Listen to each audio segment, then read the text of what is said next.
Yung report mga kapatid, opo, na true to their word, no, true to his seizure, ng search warrant sa property po ng mga Diskaya diyan po sa Pasig para doon sa kanyang sinasabing mga mamahaling sasakyan. Nasa linya ngayon. Kahapon ho, nag-apply po kami ng search warrant sa sala po ni Judge Carolina Ecasiano Season. Ito po ay para makatulong sa Senate po. Nakapag-apply ho kami. Kagabi ho, sinerve ho namin. 2 beses ho namin tinry i-serve.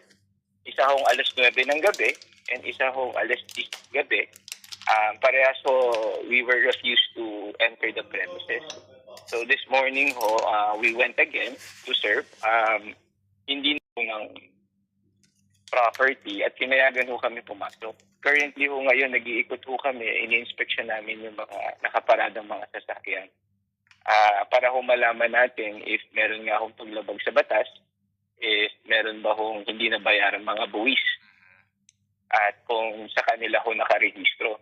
Nasa search warrant ho namin is 12 sasakyan ho.